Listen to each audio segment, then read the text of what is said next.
Maintenant, pour revenir à qui est Hervé Bobda, pour rappeler un petit peu l'affaire à nos auditeurs et nos internautes, eh bien c'est un homme dans la force de l'âge, 1m80, un petit peu plus en taille, qui est de teint noir, charismatique. Oui, assez charismatique, avec une carrure justement assez imposante et plutôt une musculature aussi pas si mauvaise que cela, mais surtout connu parce qu'il est l'héritier d'une famille importante dans l'économie camerounaise, une famille qui possédait notamment l'entreprise Afrique Construction. Donc voilà un petit peu, en gros, le personnage qui est décrit de manière générale dans les médias. Il est beaucoup plus que ça, évidemment, on ne pourra pas revenir sur son passé, sur son enfance, avec une famille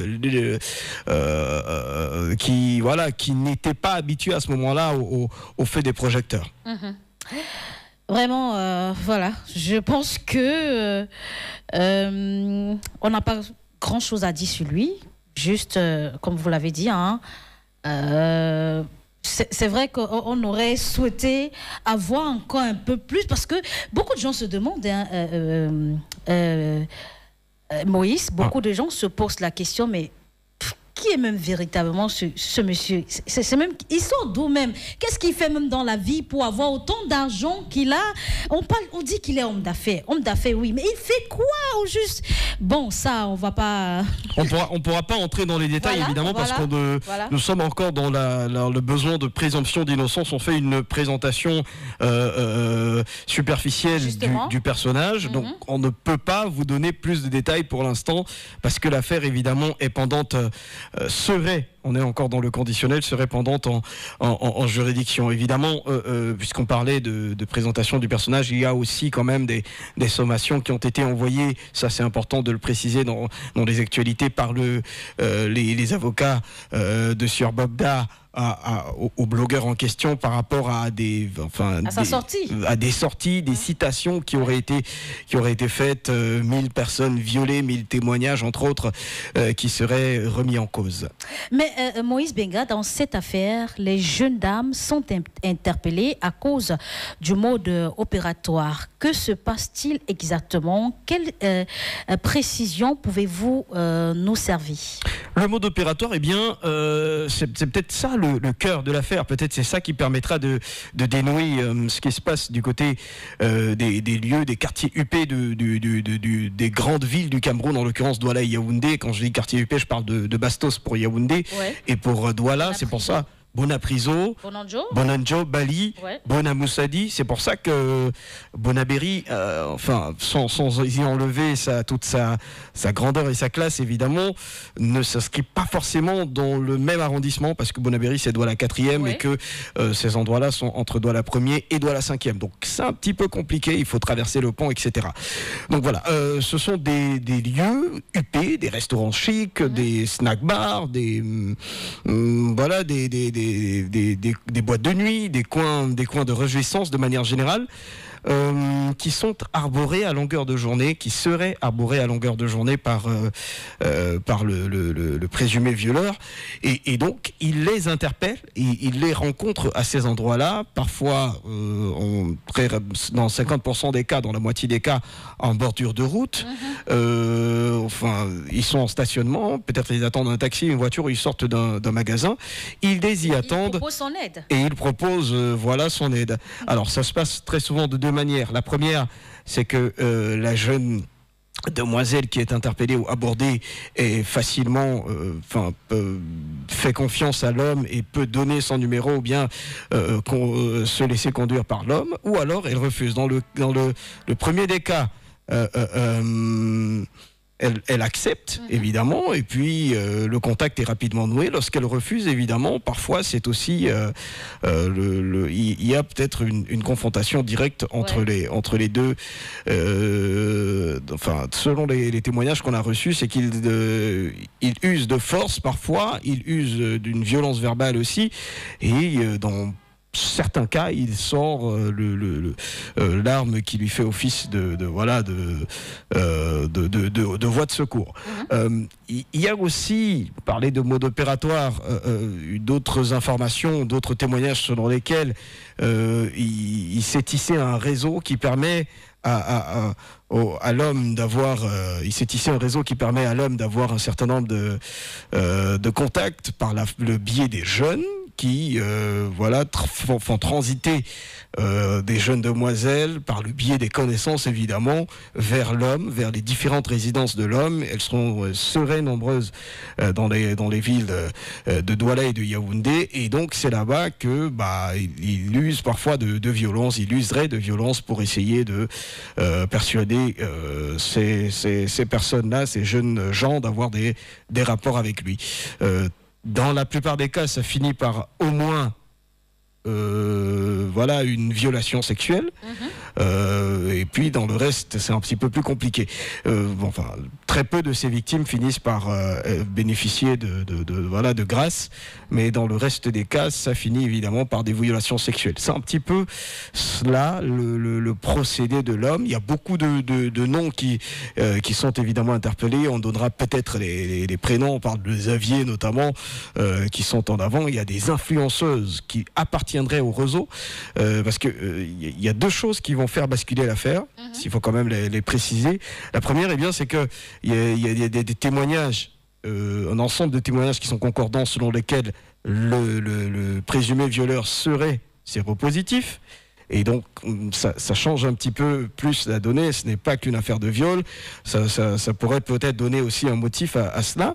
Et puis la seconde, c'est qu'on s'achemine à ce qu'on appelle un réseau de proxénétisme, avec des noms, je le disais, qui sont cités tout à l'heure, d'influenceurs et d'influenceuses camerounais qui seraient à participer du réseau en livrant, permettez-moi l'expression, aux présumés violeurs des jeunes demoiselles ou de jeunes gens qui seraient susceptibles d'exploitation.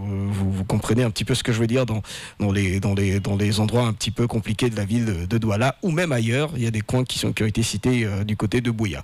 Donc voilà un petit peu le mode opératoire, comment cela procède pour qu'on en arrive là. Mais apparemment, il ne serait pas seulement accusé de viol et séquestration. On nous parle également d'escroquerie, parce que apparemment l'artiste musicien Guy Watson aurait porté plainte contre lui pour escroquerie. Il y a trop de charges qui pèsent contre lui. C'est ça, c'est un petit peu ça le souci de démêler de cette affaire, c'est qu'on se retrouve dans une situation où il y a par rapport au personnage, énormément d'émulation. Donc il y a beaucoup de plaintes différentes, il n'y a pas seulement cela, il y a des témoignages qui sont venus, qui ont été prononcés et qui se sont retractés par la fin aussi, sur un certain nombre d'accusations, parfois de violences physiques évidemment, parfois d'escroqueries, etc., qui font qu'on se retrouve dans une affaire où on a l'impression que c'est un point d'une tentacule, tu vois, que c'est un point d'une situation tentaculaire où il y a beaucoup d'autres choses ou d'autres personnalités qui pourraient être impliquées dans la question. Et ce qui est beaucoup plus intriguant, c'est le délai, le timing d'exercice d'action qui serait aux alentours de 20 ans, d'après les témoignages qui ont été publiés sur les différents réseaux sociaux. On est sur 20 années. Alors comment est-ce que quelqu'un peut réussir à commettre autant de méfaits sur 20 ans sans qu'il n'ait à être ne serait-ce qu'une fois interpellé? Il se pourrait évidemment que l'affaire soit un petit peu plus compliqué que comme on la voit à l'instant. C'est pour ça qu'on prend évidemment à chaque fois dans nos interventions des pincettes. Est-ce qu'il n'est pas temps de sensibiliser également nos jeunes sœurs qui aiment la vie facile, parce que beaucoup sont tombés dans son piège, parce que certainement elles avaient besoin d'argent, parce que le luxe et autres. la recherche du luxe. Voilà, évidemment, donc c'était à la recherche du luxe, l'argent et la belle vie. Ouais. Voilà, donc. Je peux te tutoyer, tu sais. Vas-y. Il y a beaucoup de sorties quand l'affaire a été vraiment rendue publique le 19 janvier.